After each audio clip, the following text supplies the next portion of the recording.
Hi friends, welcome to Meals with Maria. Today's meals are all ground beef recipes. My family loves ground beef, but the prices are rising on that. So I wanted to pull together some recipes that are going to be great for stretching your ground beef, for stretching a dollar as they say, so that we can still have many ground beef recipes during the week. We can spend the same amount of money that we used to by just stretching it out and bulking it up.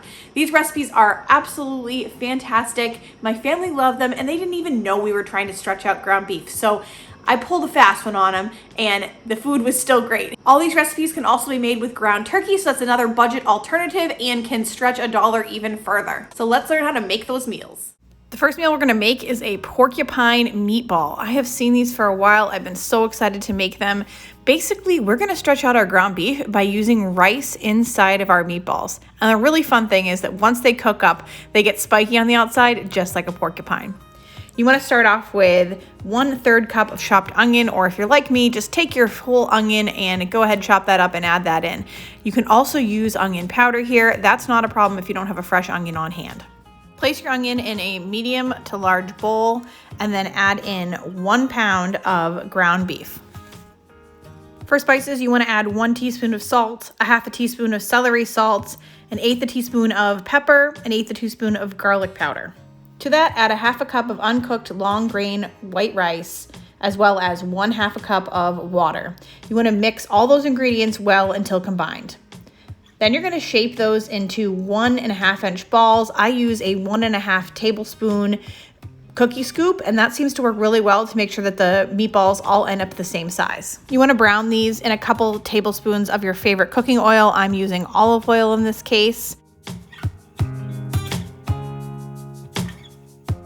Leave it to me to not fully read the instructions. But at this point, off of the stove in a separate bowl, which I did not do, I did it in a pan on the stove, you want to combine 1 15-ounce can of tomato sauce, 2 tablespoons of brown sugar, 2 teaspoons of Worcestershire sauce, and 1 cup of water. Stir to combine, and then you're actually going to pour this right over those meatballs.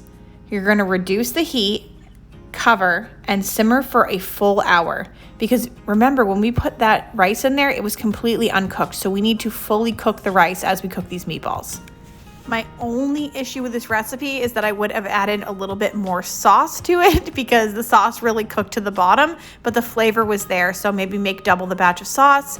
Julian and I actually enjoyed this as a lunch, but it really stretched out those meatballs and it really added a lot of plump to 1 pound of ground beef. And that would have been plenty to feed my entire family for a meal over pasta or more rice or even mashed potatoes. Now this next recipe was 100% going to be an enchilada casserole, but Julian and Tommy both really wanted to have tacos this night instead. So I decided I would do a twist on it by making the filling for the enchilada casserole as a taco filling. Generally, to stretch my ground beef when I'm making tacos, I just use a can of refried beans, throw that in there, and it's done. In this case, I wanted to do something a little different and try a new technique. Now the recipe is from Pioneer Woman. It's a beef enchilada casserole. It looks delicious and I will put it down in the description box for you if you want to go that route. But I'm just basically going to make the filling. So I am using 3/4 pound of ground beef. Now the recipe calls for 1.5 pounds, but I feel like we can really beef this up by adding in some canned beans and corn. Casseroles are a great way to kind of skimp on the meat and beef up on something else. You can always take out a little bit of ground beef and add an extra can of beans, especially if it's like a Mexican flavored casserole. So as you can see, you want to brown your ground beef with 1 diced up onion. Once everything is browned, add in 2 cloves of finely minced garlic and make sure to get it all over your stovetop. You just want to cook this for a minute until fragrant. Then add in 2 teaspoons of ground cumin, 2 teaspoons of paprika, 1 teaspoon of salt, and 1/2 teaspoon of black pepper. I also added about 3/4 cup of water, 1 can of pinto beans, and about a 1/2 can of corn. At this point, you just want to mix everything together and cook it for a couple of minutes just until everything's combined and heated through. And this was my amazing taco meat for this night, and it was a huge hit. So something different. My kids love corn, so anytime they see corn in something, they're like, ooh, I want to eat that.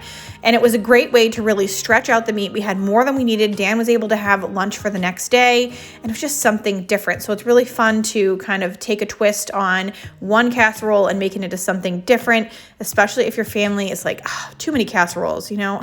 And I'm guilty of that. I tend to make casseroles quite a bit, so I get it. They want to try tacos. That's always a favorite in our house. It's actually our number one.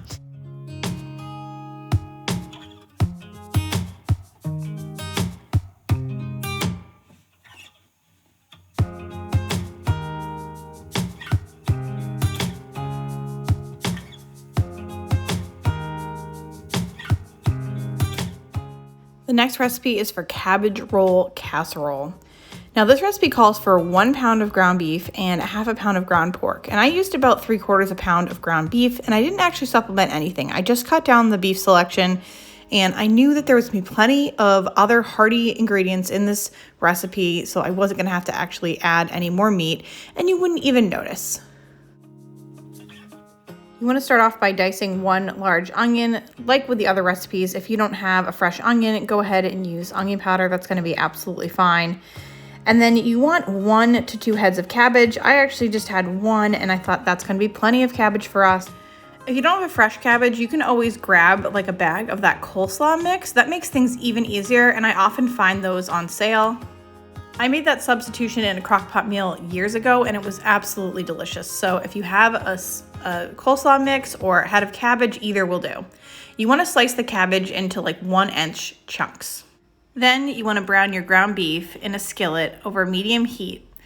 You can see that I'm just using the rest of what I had in this package, so I was actually able to make all 3 of these meals with 2 packages of ground beef.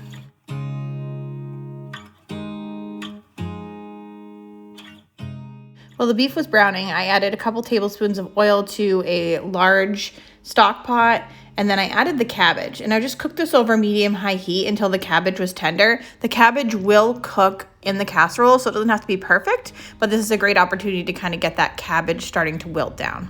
When the ground beef is done browning, remove it from your pan and add 1 to 2 tablespoons more of oil. Then you want to add your sliced onions and cook over medium heat until the onion is translucent. It's about 4 to 5 minutes.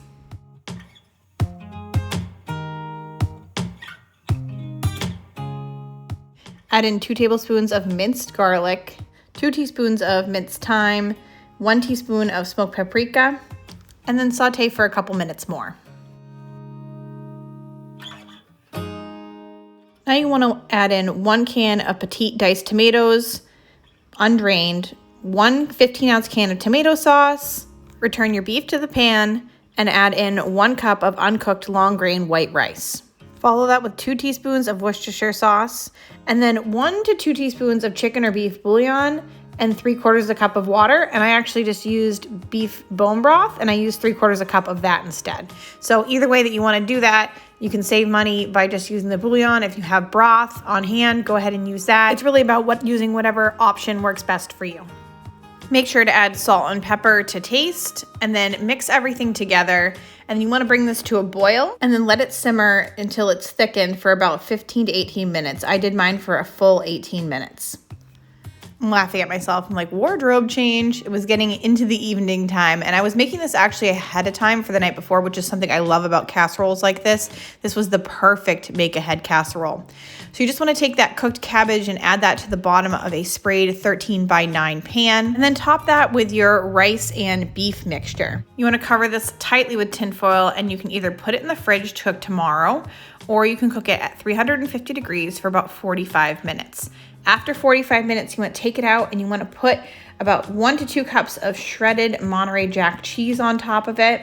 And then you cook it for another 7 to 10 minutes until the cheese is melted. I actually broiled mine, and wow, I love that broil on the top of the cheese. So completely your choice how you want to melt that cheese and how you like it, but broiled was delicious. This was a huge hit in my family. Everybody loved it, and I loved that there was healthy cabbage in it and that it was a make-ahead meal for me.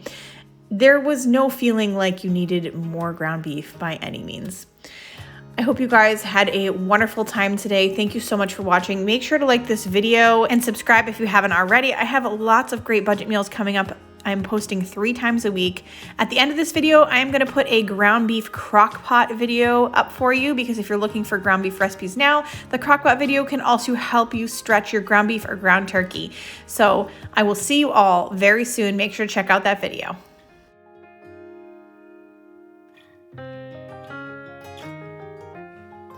I've been waiting all my life for someone like you. I would watch the days go by, wasted in blue. I was out of you.